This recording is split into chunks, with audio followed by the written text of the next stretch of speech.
자, 계속해서 다음 문제 풀어보도록 하겠습니다. 자, 64번이네, 여러분. 64번은 뭐 별표 하나 정도만 펴셔도 큰 무리는 없지 않을 것입니다. 그래서 이거는 재산세 분할 납부입니다.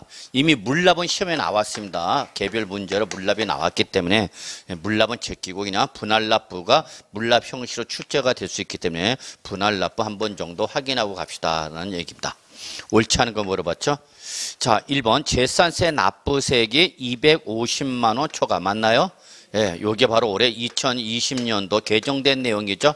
그래서 올해 개정됐기 때문에 분할 납부를 따로 한번 정리해 보는 겁니다. 작년까지 얼마였죠, 여러분? 500이었죠. 그리고 요 250 초과는 뭐와 똑같죠, 여러분? 종합부동산세와 꼭 비교하세요. 그래서 종부세와 동일하죠. 그래서 납부 기한의 경과납부터 자, 몇 개월 이내죠, 여러분? 2개월 이내죠. 근데 종부세는 2개월이 아니라 몇 개월이죠? 6개월. 요거 차이점 보시고요. 예, 그래서 분납 대상은 재산세와 종부세가 같습니다만 분납 기한은 재산세와 종부세가 같다 다르다는 얘기죠. 자, 이때 분납하고자 하는 자는 재산세 납부 기한 내에 어떻게 하라? 분납 신청하라 그랬죠. 신청. 아까 물납은 며칠 전까지였죠, 여러분? 납부 기한 10일 전까지. 이런 차이점들 자꾸 비교하셔야 돼요. 그래 헷갈리지 않아요, 여러분. 예. 자, 그 다음에 2번. 여기부터는 이제 우리 기본 통칙에 나와 있는 내용입니다. 요약집 보세요. 요약집. 기본 통칙에 나와 있는 내용입니다, 여러분. 예. 그래서 기본 통칙 몇 페이지인가 하면요. 예, 51쪽에 나와 있네요, 여러분. 51쪽. 근데 그 51쪽에 나와 있는 통칙이 개정된 내용을 반영하지 못하고 있어요. 이게 왜 고치질 못했기 때문에. 그래서 그냥 우리 거기서 고쳐주세요. 무슨 말인지 아세요? 기본 통칙이 지금 개정된 규정으로 나와 있지 않고 종전 규정으로 나와 있으니까 거기 나와 있는 내용을 좀 일부 고쳐야 달라는 얘기죠. 보면 알아요, 여러분. 자, 2번 보시면요. 동일한 뭐죠, 여러분? 시, 군 구별이죠. 그러니까 남양주시는 남양주시에서만 분납할 수 있는 거죠. 구리시는 구리시 거만 분납하는 거죠, 여러분. 그래서 동일한 시, 군 구별로 납세자가 납부할 재산세가 250만 원 초과하는지 따져봐라 그입니다. 초과 여부를 판단하라. 동일한 시, 군 구별로. 이때 초과 여부를 따질 때는 재산세액으로서 도시지역분을 포함한 것만을 가지고 기준하라. 이때 병기 고지되는 뭐 여러분? 지역, 자본시설, 지방시설을 어떻게 하라? 포함하라, 제외하라, 제외하라. 요거 보셔야 됩니다. 그래서 재산세만 갖고 따지라는 얘기예요. 재산세. 이 재산세는 뭐를 포함한 거예요, 여러분? 도시, 지역분을 포함한 것만 가지고 250만 원 초과 확인하는 것이고 지역, 자본시설세나 지방기업세는 250만 원 초과를 여부를 따질 때는 포함하라, 제외하라, 제외하라 그 얘기입니다, 여러분. 자, 3번. 그래서 분납 대상이 해당이 되면 이때는 지역 병기고지는 지역 자본세, 지방교세도 함께 분납 처리한다는데 맞아 틀렸냐 하면 여기서 틀렸습니다. 뭐가 틀렸냐? 분납 대상일 때는 여러분 재산세는 물론이지만 지역 자본세는 절대 분납과 물납이 인정되지 않습니다. 그래서 뭐만 인정된다 여러분? 지방교육세는 분납이 됩니다. 왜? 부가세이기 때문에. 그래서 3번이 틀렸다. 그래서 결론, 분납 대상이 되면은 재산세로서 도시지역분을 포함한 금액은 물론 뭐까지? 지방교육세까지 분납 처리가 됩니다. 그러나 뭐는? 지역 자본시는 어떠한 경우에도 분납과 물납이 인정되지 않습니다. 얘는 분납, 물납 절대 인정되지 않습니다.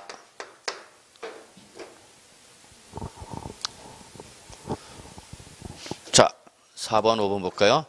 4번 납부할 세액이 500만 원 이하인 경우 분납세액은 250만 원을 초과하는 금액이다. 자, 우리 분납 대상자가 얼마였죠, 여러분? 250. 250에 따블이면 얼마예요, 여러분? 500. 500을 기준해서 500만 원 이하면 500만 원 이하일 때는 2개월 후에 내는 분납세액은 얼마? 250만 원을 뭐 하는 금액? 초과하는 금액이죠. 그러나 500만 원을 뭐하면 여러분? 초과하면 그때 분납세액은 그 50% 이하의 금액이다. 잡으셔야 되겠죠? 그럼 예를 들어서 400이 나왔다. 400이 나왔다. 그럼 당초 기한 또 얼마 내고? 250을 내고 요 250을 초과하는 금액 얼마? 150을 2개월 후에 내라는 얘기죠. 자, 800이 나왔다 봅시다. 800. 그럼 얼마죠 여러분? 400, 400씩 내라 그 얘기죠. 400, 400씩.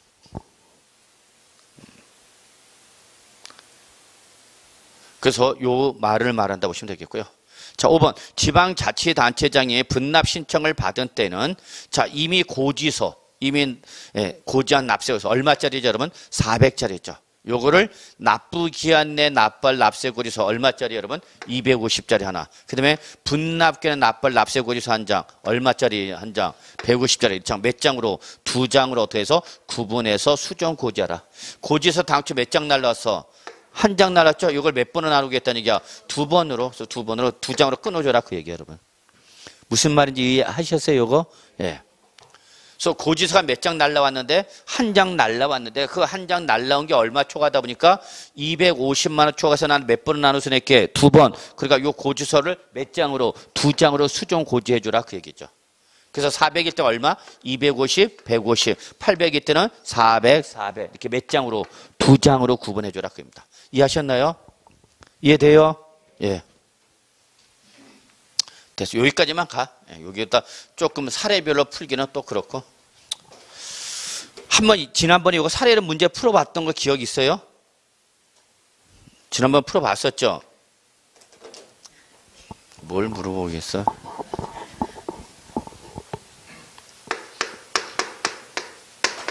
자, 값이가 A 부동산, B 부동산, C 부동산, 을 가지고 있고요. 여기에 남양주가 있고요. 남양주시에 있고요. 남양주시에 있고요. 구리시에 있답니다.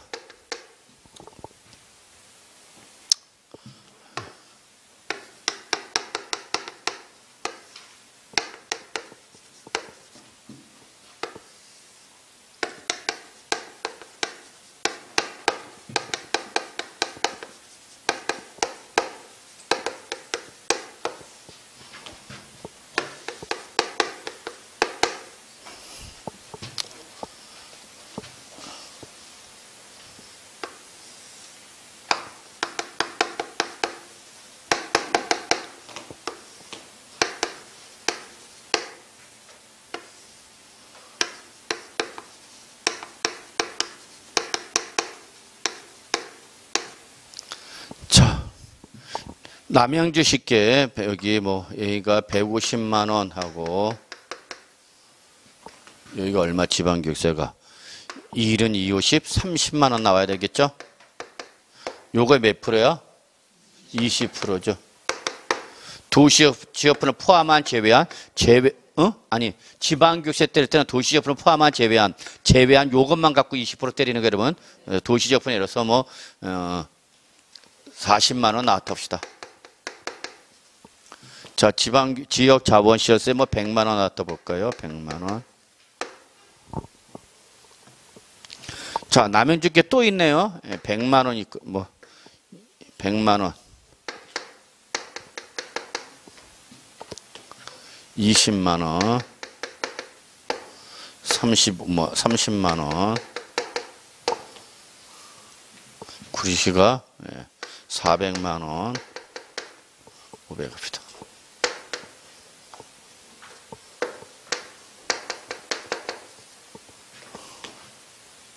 여기 얼마? 60만 원, 70만 원, 200만 원, 70만 원.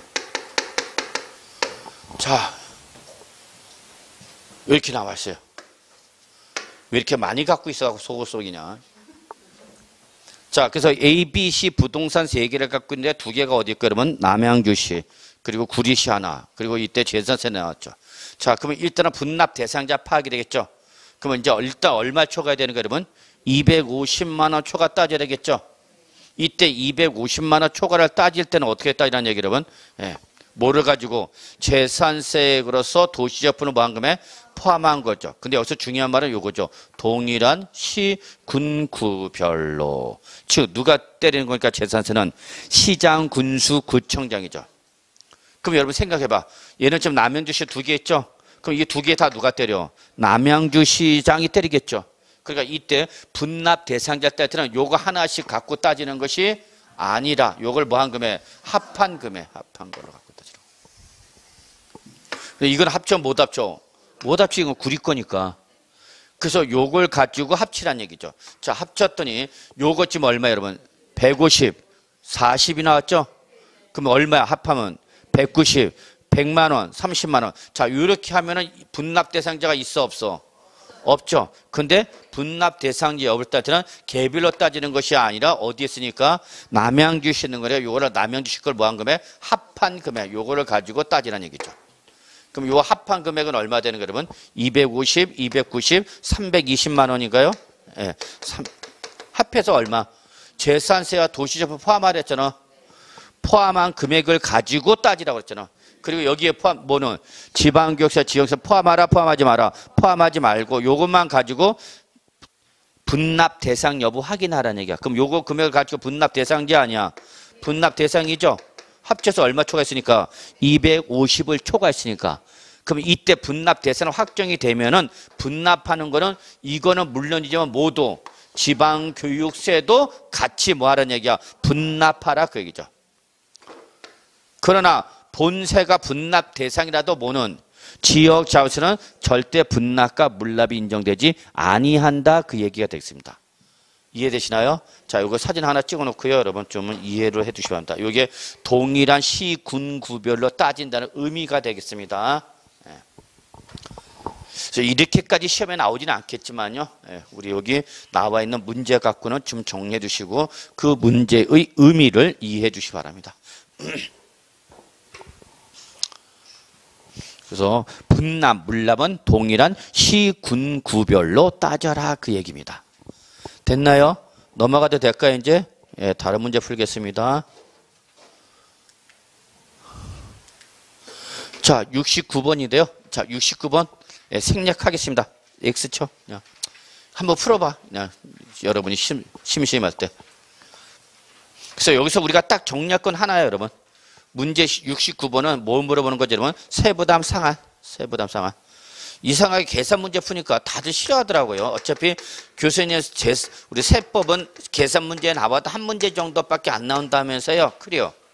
그래서 안 풀기로 했어요. 그러더라고요. 이런 그래도 한 문제 나와도 그 한 문제가 쉬운 거면 풀어야 돼, 안 풀어야 돼? 풀어야 되죠. 그걸 잘못 생각해요. 안타깝게 무조건 나는 계산 문제 나오면 안 풀기로 했어요. 그건 진짜 멍청한 짓이야. 어떤 심지어 학개론인데 계산 문제 나오면 안 풀기로 했대, 자기는. 그럼 어디서 맞추냐? 계산 문제 뭐 대여섯 문제씩 나올 텐데. 그래서 계산 문제 다 풀지는 못하더라도 계산 문제가 6문제 나왔다? 그러면 6문제가 다 어려운 것만이냐? 절대 그렇지 않아요. 한 2개는 쉬운 문제 줘요, 여러분. 알기만 하면 그냥 풀 수 있는 문제 준다고. 그럼 그 2개를 알 수 있는 두세 개를 더 잡아먹어야 될 거 아니야, 그거는. 어려운 건 틀린다 하더라도 쉬운 건 한 번. 그래서 여러분 계산 문제도 제 생각으로는 풀 수 있는 건지 없는지 판단하고 풀 수 있을 것 같으면 요 정도는 내가 풀겠다 그런 마음을 먹어야 돼. 나는 계산 문제 나면 아예 안 풀기로 했대. 그러면 그건 정말 답답한 거죠. 6문제 다 틀린 거 아니야. 계산 문제 다. 그래서 조금 저는 의구심을 갖습니다. 그런 식으로 공부했고 어떻게 될까. 네. 어쨌거나 세부담 상한서 갑시다. 뭐 계산 문제 나오기 전에 일단 요거부터 정리하죠. 자, 재산세 세부담 상한서 요거 한번 정리해 볼까요? 요거 비교해 봅시다. 재산세 뭐 여러분? 종합부동산세 이따 종부세 때 또 나올 테니까. 자, 재산세나 종합부동산세 세부담 상한서 몇 프로죠, 여러분? 150%가 기본이야. 재산세나 종부세나 기본은 다 150입니다. 그러면 올해 부과되는 세액은 작년에 부과된 세액의 몇 프로까지만이라는 얘기야? 150%까지만이라는 얘기죠. 150%. 근데 시험은 이걸 물어봐, 예외를 물어봐. 예외. 항상 우리 세법은, 세법뿐만 아니라 우리나라 국가고시는 원칙과 예외 있으면 출제는 뭘 좋아해? 예외 좋아합니다. 예외, 일반적인 걸 싫어합니다. 그래서 우리나라는 조금 국가고시 문제가 일반화된, 보편화된 내용을 물어보는 게 아니라 지엽적이고 예외적인 걸 물어보는 걸 좋아해요.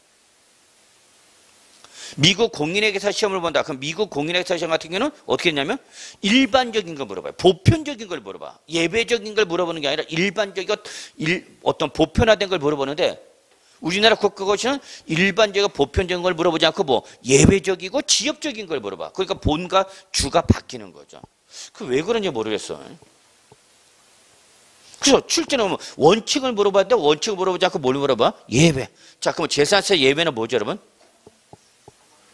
자, 재산은 무조건 과세 물권별 다 몇 프로다 그러면 150%다고. 근데 예외가 뭐야? 주택이죠, 주택. 주택은 주택에 가입돼서 3억 이하는 몇 프로? 105. 3억 초과 6억 이하는 110. 6억 초과면은 130이죠. 제일 높아야 130이죠. 주택은. 왜? 서민들의 주거생활 안정 목적이죠. 그럼 뭐 요즘 서민들의 주거생활 안정이 나발이가 없는 거죠. 세금만 팍팍 때리는 거죠. 씨요. 네. 종부세는 원칙 또 종부세도 세부담 상한세 몇 프로죠? 여러분? 150%죠. 근데 주택일 때 또 예외가 있죠. 몇 주택자 할 때? 응? 조정 대상 지역 내 2주택자. 그래서 얘는 0.6%도 3.2% 개정될 겁니다. 아마 이제 올해 이번 주 안에 발표되지 않을까. 부동산 3법 저기 그 임대차법 이제 공고 났죠. 개정된 거 어제 날짜로 공표됐죠. 네, 죄송합니다. 그래서 조정 대상 지역 내 2주택일 때는 이때는 200%. 몇 주택? 2주택 200%. 몇 주택 이상자면 3주택 이상자면 몇 프로? 300%. 이 숫자가 정해져 있어요, 여러분. 2주택이니까 몇 프로? 200%. 3이니까 300%. 이렇게 연결시켜도 나쁘진 않아. 그리고 다치가 시험에 나왔던 것도 있죠. 또 나올 수 있는 거죠. 그럼 예배가 아니면 여러분 어디로 가는 거예요, 여러분? 원칙. 근데 여러분한테 물어보면 예배가 아니면 어디로 가죠? 그러면 어디로 갈지 막 뭐 답답해하는 분이죠. 아, 예배가 아니면 어디로 가야 돼? 원칙이죠, 뭐 원칙. 자, 요 의미를 물어본 게 요 문제죠. 17회 때 기출문제 또 나왔기 때문에 이건 이미 나왔기 때문에 또 나오기는 힘들지만 요 세부담 상한세 의미를 합시다. 자, 갑은 주택이죠. 주택. 주택이 제일 중요한 거죠. 얼마짜리라고요? 8억 원이랍니다. 을 소유하고 있다. 동주택에 대해서 2019년 직전 연도에 고지된 재산세가 얼마다? 150만 원이고 올해 2020년도 재산세는 250만 원이라고 가정한다. 이 경우 갑이 그러면 2020년도에 납부할 재산세는 얼마냐는 얘기죠. 그럼 올해 부과되는 세금은 작년에 대한 부과되는 세액의 상한선을 초과한다, 초과하지 못한다, 초과하지 못한다는 얘기죠. 자, 그럼 이때의 원칙은 몇 프로지만 150%지만 지금 뭐라고 물고 나왔으니까 주택이냐 원칙을 대답하라 예외를 대답하라. 예외. 항상 시험은 예외. 우리나라는 희한합니다.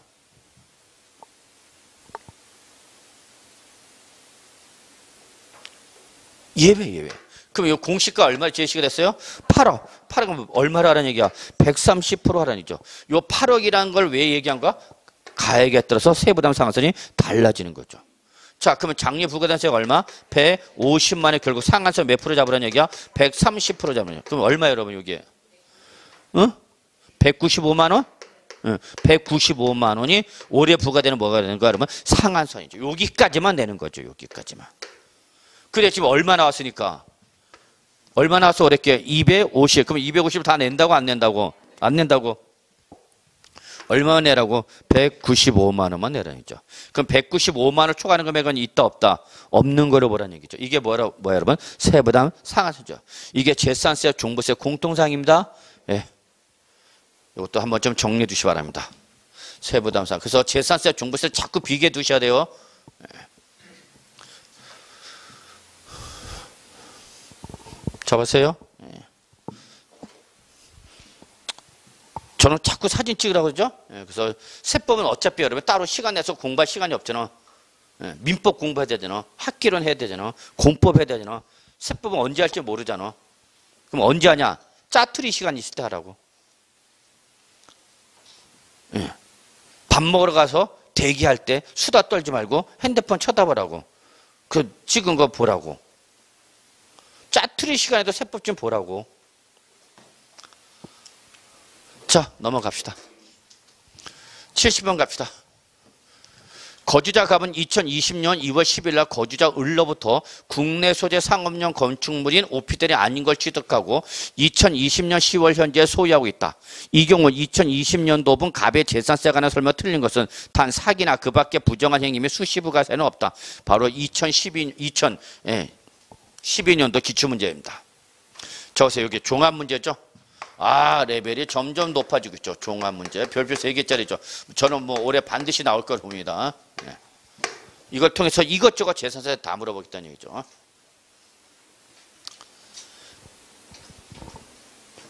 자, 재산세 납세 1번. 재산세 납세 문제는 이 재산세 납세는 2020년 6월 1일에 납세 성립한다. 그렇죠. 재산세의 납세음은 언제 성립하죠, 여러분? 과세 기준일에 성립하는 거죠. 뭐. 과세가 언제래요? 6월 1일. 네. 그리고 해당 지방세 과세 표준과 세액을 해당 지방자치단체가 뭐 할 때 여러분? 결정할 때 납세무가 뭐죠, 여러분? 확정되는 거죠. 왜? 보통 징수니까. 네. 아, 그래서 1번은 바로 납세 의무의 성립과 확정을 동시에 물어본 거죠. 2번. 참, 요 문제에서 여러분, 2번. 재산세 납세 문제는 을이다. 그랬어. 아니, 여기서 지금 갑의 재산세는 얼마냐 물어봤는데, 여기서 을이다. 그러니까 출제는 맞이라고 낸 거야? 틀린 거야? 맞이라고 낸 거죠. 사실은 제가 고쳤습니다. 당연히 납세운이 누가 여러분? 갑이죠. 왜 갑이죠, 여러분? 며칠자로 넘어갔죠? 2월 10일자로 넘어갔죠. 근데 요 문제 특징을 보세요, 여러분. 누구로부터 누구한테 넘어간 거죠, 소유권이? 갑으로부터 을한테 넘어간 거예요? 을로부터 갑이 넘어간 거예요? 갑한테 넘어간 겁니다. 요게 어려웠죠. 아씨, 순서상 뭐가 하는데 갑으로부터 을인데 이거는 순서 을부터 갑으로 간 거죠. 며칠자로? 2월 10일자로 넘어갔죠. 그럼 재산세는 며칠자로 때려? 6월 1일 현재 때리죠. 그럼 6월 1일 현재 소유는 누구야? 갑. 그래서 갑이죠. 갑. 근데 여기 뭐였으니까? 을. 이거 출제는 맞이라고 내는 거야? 틀리라고 내는 거야? 맞이라고 주는 거죠. 문제 지문은 복잡했죠. 날짜 연도별로 당연연도 소유권 이전됐죠. 갑, 을 나오고 있죠. 정신 못 차리잖아요. 여러분 거기다 또 뭐래? 오피틀이 아니대. 어쩌란 말이야. 그러면 오피틀이 아닌 건축물인데 어쩌라고. 이거 보는 순간 돌아버리는 거죠. 거기다 뭐 사기 그밖에 부정한 행위는 아니대. 또 수시부가제는 없대. 여기서 일단 문제 지선 맛이 가버리는 거죠. 네. 뭘 판단하고 자시고 할 게 없죠. 그리고 답은 을이다 해놔서 물어보긴 뭐래서 갑의 재산세 해놓고 여기는 을이다 그랬죠. 이런 게 출제를 장난친 거죠. 문제 지면서 어렵게 해놓고 답은 어떻게 한가? 아주 쉽게 기본적으로 풀기만 했어도 답이 주어지는 거죠. 근데 이미 여기 읽다 보고 난 버릴랜다. 날짜도 나오고 엠병아 갑을 드나. 갑을라면 우리 끝나는 거 아니야 일단은. 그죠? 갑을라면 끝났죠. 자 보세요. 오피들이 아닌 건축물이죠. 그럼 여기 볼까요? 건축물에 대한 재산세 납기요. 당연히 언제 여러분? 7월 하반월이 되는 거죠. 근데 여러분 여기서 요 말을 왜 했을까? 이것 때문에 뭐 이때도 또 이것 때문에 뭐 이익제기 거래된다 말해야 된다. 아이고 참. 뭐 학원 선생이 또 이거 갖고 시비 걸라니까 또 와 그러니까 또 그 시비거리가 아니다 그러니까 또 나만 나쁜 놈들. 여기서 출전이 오피드 아닌 건축물. 저 오피드 아닌 걸 왜 했을까? 오피드는 논하라 논하지 마라. 논하지 마라. 오피드 빼고 그냥 건축물로 따지란 얘기야. 그때 왜 오피드는 건축물에 포함이 되는 건데 왜 오피드 아닌 걸 했으니까 이거 문제집이 틀린 거 아니냐. 그래서 답 없다. 별 그지 같은 소리 하고 있네. 여기서 출제자 의도는 건축물 중에서 오피드는 논하고 논하지 마라. 논하지 마라. 왜 논하지 말았을까 오피드는? 왜 오피드를 시비 걸지 마라 그런가? 네, 오피드는 용도에 따라 달라지죠. 오피드는 건축법상 뭘로 보지만 건축법에서 뭘로 봐 오피드를? 업무시설로 보잖아. 업무시설로. 주택을 본다고 안 본다고. 그건 공법 얘기다고 공법. 세법은 실질 과세 원칙이니까 오피스텔이라서 뭘로 사용하더라도 업무시설이라더라도 얘를 뭘로 사용하면 그 우리 뭐로 봐? 주거용으로 봐. 주택. 그럼 얘는 주택분 재산세 과세 대상이야. 주택분 재산세 과세 대상이야. 그러니까 오피스텔 용도에 따라서 달라질 수가 있죠. 건물뿐만 아니라 모두 될 수 있다고. 주택분 재산세 과세 대상이 될 수도 있다고. 그러니까 그거 시비에 걸지 마라. 그래서 오피스텔 논하라 논하지 마라. 오피스텔 아니다. 논하지 말라. 그 의미랬더니 무슨 오피들이 건축물에 포함되는 건데 왜 아니다고 그랬냐. 그래서 틀렸다. 이건 출제자가 물어보는 의도를 모르는 거죠. 그러니까 여러분이 좀 문제 푸실 때에 이 문제 지문을 통해서 출제원이 나한테 뭘 얘기하고자 하냐, 뭘 물어보고자 하는 거야. 그걸 판단할 줄 알아야 돼요, 여러분. 이 문제 지문에서 출제원이 나한테 뭘 물어보는 건지 그걸 캐치를 해야 되는데 그런 걸 캐치를 안 하고 그냥 막 들어가는 분도 많아요. 뭔지도 모르고 들어가는 거죠. 자, 그래서 제가 강조 싶은 거는 어떤 문제가 나오면 여러분이 그 의미를 이해를 하시면서 문제 위에서 요구하는 거를 파악해야 된다는 거 잊지 마시기 바랍니다. 자, 이렇게 보시고요. 남은 거 볼까요? 자, 4번. 재산세 납세 의무는 2025년 5월 30일까지 지방자치단체가 부과하지 아니하면 뭐 한다, 여러분? 소멸한다. 요 4번은 뭐죠, 여러분? 소멸시효기가 몇 년, 여러분? 5년이죠, 5년. 그럼 지금 2000 몇 년이라고 했으니까 2020년이니까 5년 다 몇 년이야? 2025년 5월 말까지가 바로 소멸시효죠. 요때까지 부과를 안 하면 이때는 6월 1일자는 어떻게 되는가? 납세 의무가 어떻게 되는가? 소멸. 그래서 저거 소멸시효 기간 5년을 얘기한 거죠. 자, 5번. 재산세 납부세액이 얼마 초과하면 1000만 초과하면 뭐 할 수 있어요, 여러분? 물납 신청 가능하다. 맞죠? 그래서 문제 지문이 어려웠지 사실 보기 지문은 그렇게 어려운 내용이 하나도 없었죠. 뭐. 됐어요. 이런 종합 문제 뭐 계속 나오는 거죠. 네, 다 이런 거죠. 네, 그래서 뭐 하나만 더 풀어볼까요? 75번만 하나 더 풀어보죠.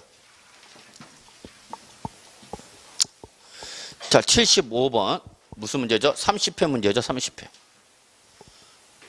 작년 거야, 여러분. 한번 좀 바짝 신경 써봐. 작년 거니까 한번 여러분 스스로 풀어본다 생각하시고 한번 보세요. 자, 옳지 않은 거 물어봤죠? 1번 건축물에 대한 재산세 납기는 7월 하반월이다. 맞는 말이죠? 네. 2번 재산세 과세 대상 물건이 자 여기 공보상에 등재현황과 사실상 현황이 어떻다고요? 다르대요. 그럼 당연히 우리는 실질 과세 원칙에서 둘 중에 한 놈을 잡아야 되겠죠? 뭘로 가야 돼? 사실상이죠. 뭐. 무슨 과세 원칙이야? 실질 과세 원칙이죠. 세법의 내재는 가장 기본 원칙이에요, 여러분. 3번 주택에 대한 재산세는 납세 의무자별로 해당 지방자치단체 관할 구역에 있는 주택의 과세편을 합산하여 주택의 세를 정한다. 주택 합산 과세야, 개별 과세야? 답 그냥 나온 거지 뭐. 주워 먹는 문제지 뭐.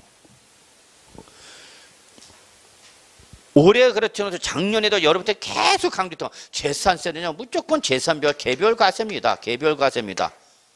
다만 유일하게 별도와 종합은 써져 있어요. 뭐라고 써져 있어요? 합산. 이 말이 없으면 무조건 개별 과세다. 이게 재산세와 종부세 차이점이다. 그래서 재산세는 원칙이 뭐고 개별 과세가 예외가 바로 뭐예요, 여러분? 별도와 종합만 합산을. 그런데 뭐는 종부세는 예외 이시 없이 무조건 뭐야? 합산 과세. 이게 차이점이다. 이런 걸 구분할 줄 알아야 여러분 나중에 실무 나갔을 때 고객한테 뭔가 얘기를 해줄 수 있어야 되는 거 아니야. 뭐 내일름 주워 먹는 문제죠 뭐. 이런 거 틀린 건 자기가 어려서 틀린 게 아니라 공부를 안 해서 틀린 거야. 어려서 틀리는 게 있고 공부를 안 해서 틀리는 게 있고. 세법에서 5문제, 네 문제 정도에서 5문제, 어떤 분은 5문제처럼 뭐 4문제 정도가 가장 어려웠다. 이거 빼고는 작년 문제 다 쉬웠어요. 다 주어지는 거야, 다. 그래, 마치 4개 어려웠던 거, 이게 전체를 다인 것처럼 막 얘기를 하는 분들 계신데, 그렇지 않아요, 여러분. 여러분 세법으로 조금만 관심 갖고 공부해 주시면 충분히 10개 이상은 맞출 수 있습니다. 그래서 여러분 목표를 몇 개를 잡아야 돼요? 여러분 최소 12개 정도 해야 돼. 그래서 10개 이상은 맞아줘야 돼요. 여러분 최소. 그래서 12개, 13개를 목표로 해놓고 10개 현실적으로 10개 이상 맞힌다. 10개 이상 맞히는 게 몇 프로예요, 여러분? 60%죠. 16문제 60%면 6, 1은 6, 6, 6, 30, 9.6 되는 거잖아. 그러니까 결국 몇 개 맞으면 10개 맞으면 60% 맞으면 되는 거잖아. 공시법, 세법 여러분 60점만 넘기면 돼. 큰 점수 요구하지 마. 한 것도 없으면서 뭘 큰 점수를 바래. 큰 점수는 어디서 요구해요, 여러분? 중개법에서 해야죠. 중개법 고득점 못하면 힘들어져요. 그러니까 뭐가 중요한지 하여튼 전략을 잘 하는데 여러분들 그런 얘기 해주면 별로 또 싫어하더라고. 전략을 얘기해주면.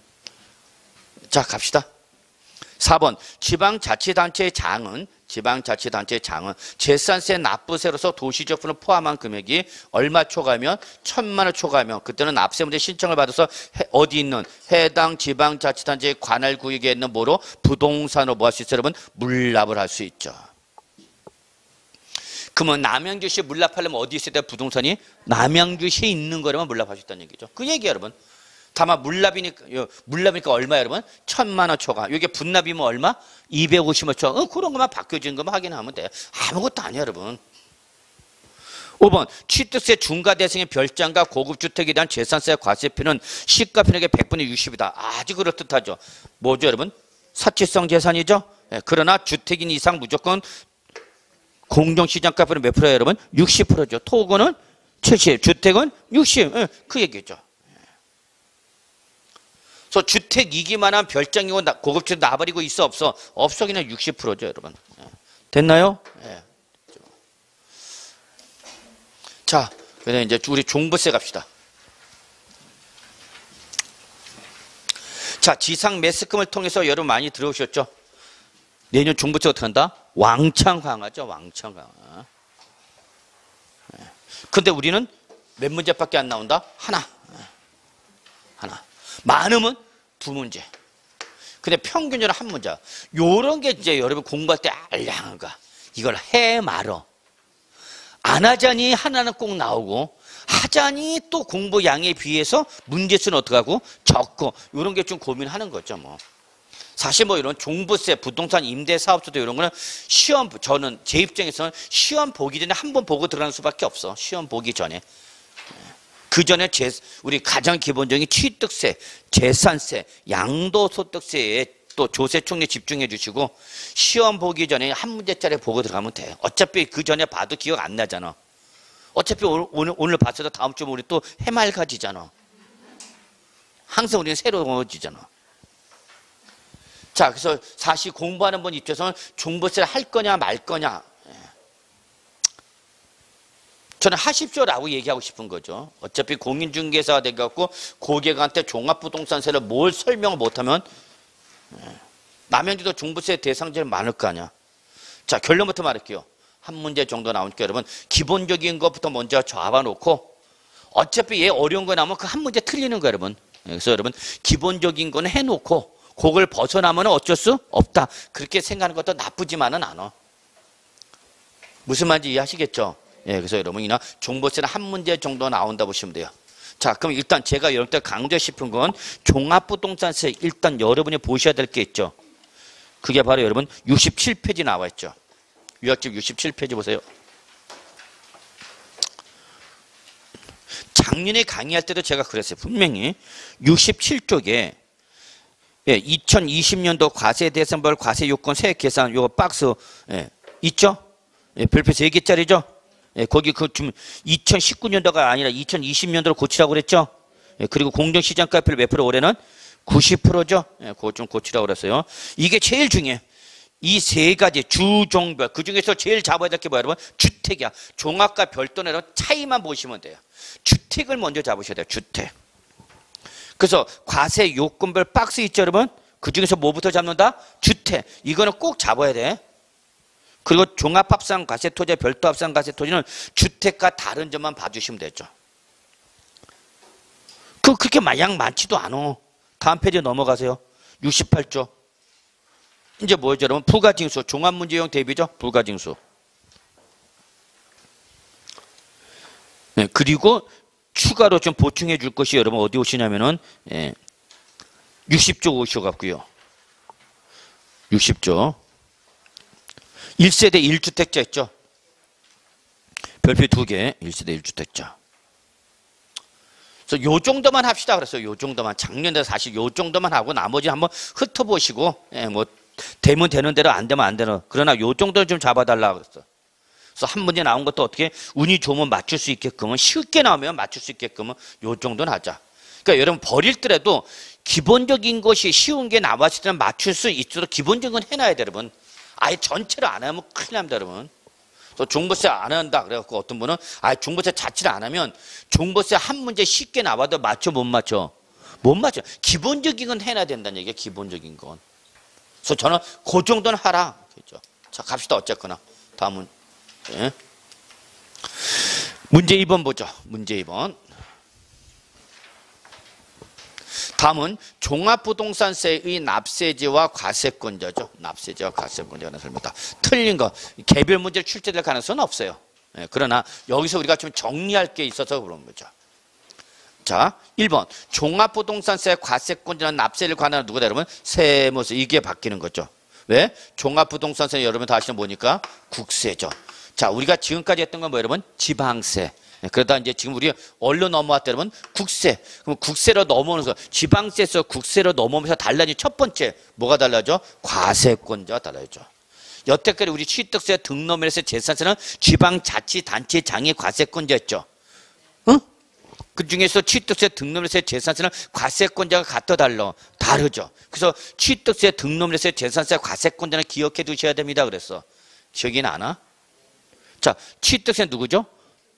광역이 부과한다 그랬죠? 그래서 도, 서울은 특별시장, 인천은 광역시장. 그래서 뭐 여러분 공포시간 이렇게 특강도란 말 많이 해야 돼? 그냥 그렇게 해도 돼. 특강도 다 광역지방자치단체라는 게 특징이죠. 그리고 재산세는 누구였어요, 여러분? 시군구, 기초지방자치단체 부과는 대표인 거죠. 이게 각자 광역과 기초의 대표야. 그러면 등록면에서는 짬뽕이라고 그랬죠. 광역과 기초의 짬뽕. 그래서 그냥 어떻게? 도구.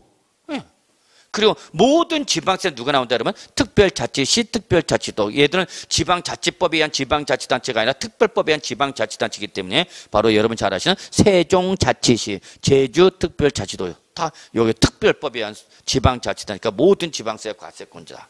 그래서 결론 제가 얘기하고 싶은 건 지방세는 지방세의 종류마다 과세권자가 다르는데 뭐는 국세는 묻지마. 모든 국세는 누가 되는 거예요 여러분? 세무서장이죠. 요거 알아달라니까? 요거 때문에 하는가? 근데 어떤 세무서장이야? 납세지를 관할하는. 자, 그럼 여기서 여러분 2번, 3번, 4번은 묶어주시고요. 이게 바로 납세지죠. 2번, 3번, 4번이 납세지를 물어보는 겁니다. 그러면 2번 볼까요? 개인이랍니다. 또는 법인으로 보지 아니하는 단체랍니다. 이거는 안 보셔도 돼요, 여러분. 법인으로 안 보는 단체니까 누구로 보라는 얘기 여러분? 개인으로 보라는 얘기죠. 자, 개인일 때 무슨 법을 적용해왔죠? 소득세법 규정을 적용했죠. 하여튼 여러분 결론부터 말할게요. 내년에는 종부세, 양도세 다 바뀌어. 세율 다 왕창 과세돼. 다 아시죠? 과세 완화야 강화야? 강화야 강화. 그래서 올해 무조건 붙어야 돼. 내년 게 궁금한데 그러면 그건 실무 특강으로 접해 주시고요. 그래서 소득세는 납세지 규정을 주서 어디 간다 여러분? 주소지가 기본이죠 뭐. 결론 주소지를 관할하는 세무서장이 개인일 때 과세권자였죠. 자, 3번 누구죠? 법인 또는 여기는 법인으로 보는 단체. 외우려고 하지 마. 여기서 뭐로 본다? 단체인데 법인으로 보는 단체대. 이게 무슨 말이냐? 법인이 뭐야 여러분? 법인이? 법인이지. 법률에 의하여 인격이 부여된 단체를 법인이라는 거죠. 뭐에서? 법률에 의하여 인격이 부여된 단체를 말했죠. 인격은 뭐야 여러분? 민법에서 인격은 뭐라고 그래요 여러분? 제 아랫배를 보지 마시고요. 인격이 그거 아니냐? 아랫배 아니냐? 그 아니죠. 그 민법에서 말하는 인격은 뭐야 여러분?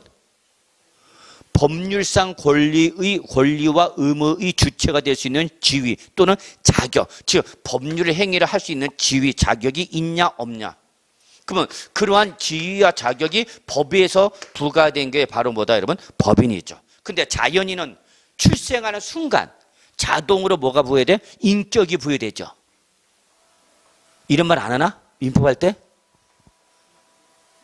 민법 이건 총칙이 나오니까 총칙이 나와야 할 때 안 하나? 들어본 기억이 없어? 그래서 태아 중도 원래는 출생해야 법률상 인격이 부여되는데 뭐일 때는 태아 중일 때도 법률 행위가 될 수 있죠. 특히 태아 중일 때 법률상 권리 의무 주체가 될 수 있는 지위 자격을 언제 얻어? 안 했네. 그런 거 할 텐데 안 하나? 상속이 개시가 되면 태아도 상속 받을 수 있어 없어? 태아도 상속 받을 수 있죠. 자기의 박이 있어 여러분. 단 뭐를 전제로 하는가? 출생을 전제로 하는 거죠. 아이 참네. 갑시다. 그러면 뭐냐면 그래서 법인은 반드시 제가 얘기하고 싶은 건 그걸 얘기하고 싶은 게 아니라 얘는 반드시 법인으로서 조직을 갖추고 실체를 구성하는 거죠.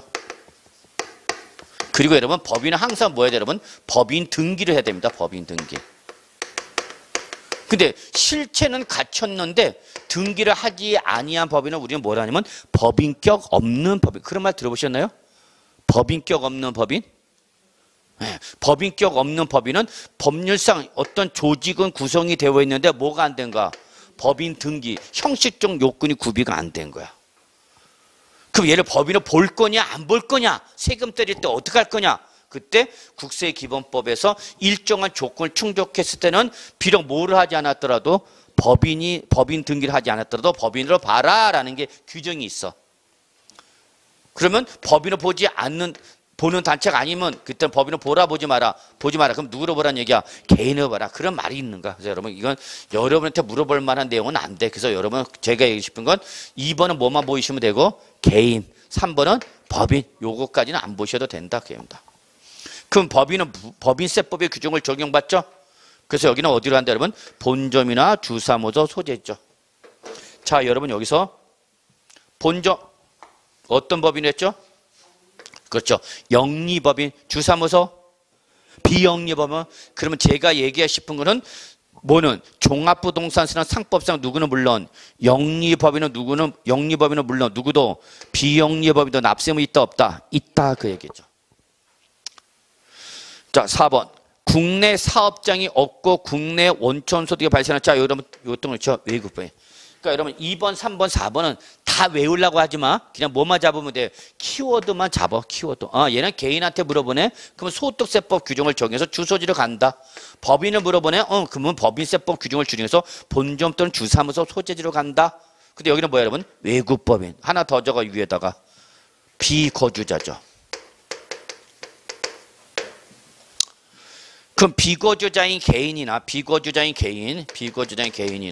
외국법인의 특징 국내 주소가 있어 없어? 없죠. 그럼 어떡하냐? 없어. 그럼 어쩔 수 없죠. 어디로 가는가? 소재지로 가는 거죠. 근데 여러 곳의 시군구를 달리하여 여러 곳의 부동산 소유하는 경우에는 이때는 각각의 소재지다 그랬죠. 여러분 각각의 소재를 납세를 한다. 맞아 틀려? 틀렸죠. 이거는 뭐 얘기할 때야? 지방세죠. 지방세. 근데 종부세는 지방세가 아니라 뭐야 여러분? 국세죠. 국세니까 어디로 가야 돼요? 주소지 등으로 가야 되겠죠. 그러면 제가 여러분 저는 주소지가 강남이에요. 서울특별시 강남구. 근데 재산은 강남구뿐만 아니라 구리시에도 있고요. 남양주시도 있고요. 강원도 평창에도 있고요. 제주도도 있고요. 부산에도 있고요. 그래서 전국구에 내가 부동산을 갖고 있어. 그래도 재산세와 종부세의 차이점. 재산세는 각 소재지별로. 그러나 뭐는 종합부동산 무조건 어디에서? 주소지죠. 주소지. 그 얘기야 여러분. 그래서 결론 5번 맞아서 틀렸어. 틀렸죠. 소재지는 뭐일 때고 지방세, 국세는 뭘로 가는가? 주소지 등으로 가야 되는 거죠. 그래서 답은 몇 번? 5번. 자 여기서 이 개념 한번 잡으시고요. 슬쩍 한 번만 훑어봐. 자 그 다음에 우리 문제 4번 갑시다. 종합부동산세법상 납세의무자에 해당하지 않는 것은 별표 3개짜리죠.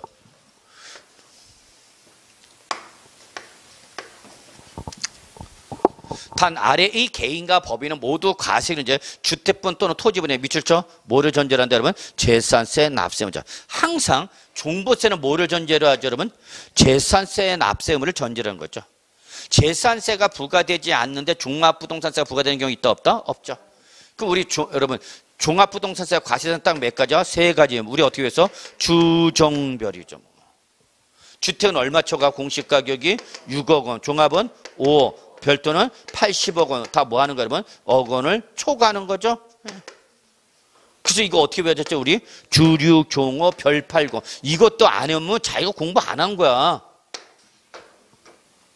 공부를 안 하고 세법은 어려워 그런 인간들 저는 제일 싫어요.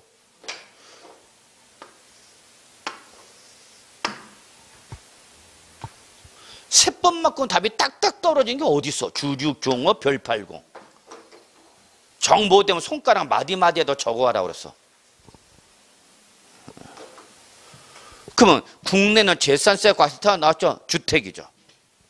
근데 종합부동산세부터는 국세니까 이제 시가편익이라는 말이 나와 못 나와? 못 나죠. 그래서 대신 뭐가 나온가? 공시가 합산 금액이죠. 즉 여기서 공시가 뭐야 여러분? 개별주택 가격 또는 뭐야 여러분? 공동주택 가격이죠. 이 금액이 주택이 얼마? 6억 초과. 그러면 그 6억 초과 해당 주택수량 납세무 있어 없어? 있죠. 그게 뭐 주력이잖아. 자, 지방세 부산 종합합산 과세 토지 물어봤네요. 그러면 해당 토지 여기 모르고 해. 역시 공시가를 합하면 여기서 공시가 뭐가 되는 거예요, 여러분? 토지니까 개별 공시지가. 자, 종합은 얼마? 5억 초과. 납세무 있죠? 별도는 얼마 초과? 80억 초과. 뭐 이런 걸 틀리면 말도 안 되는 거지. 뭐 지가 공부를 하는 거하고. 그것도 순서로 헷갈릴까 봐요. 딱 맞춰서 주종별. 요 센스 봐라. 출전에. 여러분 헷갈릴까 봐. 주죽종어 별팔공. 세법에서만 이런 일이 일어나. 다른 거 뭐 이런 일이 있을 수가 없어. 뒤섞 끊어버리고 돌아버리게 만들지. 4번. 재산세 과세 대상인 자 주택 몇 개인데? 하나인데 그놈의 공시가격이 얼마 나왔어요? 여러분 12억. 자 그렇죠. 그럼 종부세 납세무야? 아니야? 있죠. 얼마 초과했으니까 6억 초과했죠. 그런데 여기 뭐랬네? 부부 각자 50%씩 공동 소유하고 있다 그랬죠. 자, 절대 놓치면 안 되는 것이 여기서 주류, 종어, 별팔공은 무조건 누구별로 여러분? 소유자별이죠. 아주 강조죠. 제가 무조건 소유자별. 예외 있다 없다? 없다. 절대 부부별, 세대별 나오면 돼? 안 돼? 안 돼. 그러면 지금 부부가 몇 프로씩 갖고 있으니까 50%씩 갖고 있으니까 일단 부부 각자 무슨 가격을 구해놓고 지분가격이죠. 자 여기 주택 하나가 있네요. 주택 하나인데 이게 얼마짜리 공시가 됐어? 12억이죠. 그러면 이걸 한 사람이 갖고 있으면 종부세 과세 대상인 거죠. 근데 이 사람은 아주 훌륭한 부부죠. 똑똑한 부부죠. 부부 각자가 한 사람의 명의를 갖고 있는 것이 아니라 부부 몇 프로 사이좋게 이런 부부들은 정말 부부 사이가 좋을 거야. 좋을 수밖에 없죠. 그러면 시업이 12억 원을 자기 지분별로 하면 얼마씩이요? 6억. 딱 6억. 초과자 있어 없어? 없죠. 그러니까 납세무자가 있어 없어? 없죠. 훌륭한 부부. 이게 부부의 세계죠. 진정한. 저거 부부의 세계. 이게 진정한 부부의 세계야 여러분. 사랑하는 게 죄가 되는 건 아니지 않냐. 그거 하는 게 아니라 죄송합니다. 그래서 12억짜리 6억, 12억짜리 6억, 초과자 있어 없어? 없죠. 그러면 여러분이 이걸 통해서 뭘 아셔야 돼요? 한 사람의 명의보다 뭐가? 공동소유. 그러니까 아예 취득할 때부터 공동소유해야 되죠. 한 사람의 명의를 갖고 있다가 이걸 누구 명의로 바꾸려면 공동. 자, 이거 봐. 이걸 당초 갑이라는 사람이 갖고 있었어. 그럼 종부세 과세 대상인 거죠? 근데 이거를 갑을 어떻게 하는가? 공동 소유하는 거죠? 그러면 이때 갑의 중에서 갑의 명의에서 일정한 부분을 누구한테 줘야 돼? 을한테 줘야 되겠죠? 어떻게 줘 이거를? 아니 내가 100% 갖고 있다가 몇 프로? 50%를 주겠다는 얘기 아니야? 그럼 50% 지분을 어떻게 주냐고? 증여 계약을 맺어야 돼. 증여. 무슨 계약? 증여. 그럼 증여가 일어나니까 뭐가 내고? 증여세와 뭐가 일어나? 취득세 문제가 발생할 수 있다 없다? 있다. 이것까지 감안해야 돼 안 해야 돼? 해야죠. 해야 되죠. 예전에는 종부세 100만 원짜리를 안 내려고 증여하려면 증여하지 말라고 그랬어. 자 지금 얼마짜리 주겠어? 12억에서 6억짜리 줬잖아. 자 그럼 6억일 때에 부부지간에 증여세 얼마 과세한다 그랬어? 6억을 초과해야 된다 그랬죠? 부부지간에 얼마 빼준다 그래서 무조건 6억 빼준다. 그러면 증여세 내 안 내? 안 내죠. 잘 맞췄네 증여세. 자 그런데 취득세가 쫓겨져. 저 얼마짜리? 6억. 물론 여기 이제 우리 시가편익을 때려야 되겠지만 여기 대해서 지금 몇 프로 여러분 증여는? 3.5죠? 응? 그럼 얼마 여러분? 6, 3, 18, 6, 5, 30 얼마? 2,100만 원이죠. 취득세 얼마? 2,100만 원이죠. 2,100만 원. 그러면 내가 1년당 종부세 얼마 냈는데, 종부세 얼마 냈는데 100만 원 내는데 얼마 쳐들어갔고 2,100만 취득 쳐들어갔고 종부세 안 내는 게 잘한 짓이냐고. 잘못한 거죠. 최소한 그럼 얘는 몇 년을 보여야 돼? 20년 이상은 보여 있어야 본전 뽑는 거죠. 무슨 말인지 아세요? 이게 중요한 거예요, 여러분. 근데 여러분 축하드립니다. 내년부터 이게 확 달라지는 거죠. 몇 프로까지 끌어올리겠대? 12%까지 끌어올리겠다는 얘기죠. 요거 올해 바뀝니다. 이거는 올해 바뀌는 거. 취득세는. 그래서 취득세 개정 공고 난 즉시 이건 여러분한테 아마 정오표로 나갈 겁니다. 수정표로. 그래서 증여세 증여 올리겠다는. 그래서 매매를 통해서 종부세 빠져나가는 걸 못하게 하기 위해서 증여를 통해서 죄송합니다. 증여를 통해서 종부세 빠져나가는 걸 못하게 하려고 여기서부터 취득 단계부터 틀어 막아버리겠다는 얘기죠. 그래서 여러분 지금 여러분은 어떻게 느끼는지 모르겠지만 여러분 지금 저희 그 전문가 입장에서는 내년 하여튼 세금은 왕창 올라가는 거예요, 여러분. 네. 그러나 우리 뭐 가진 게 있으면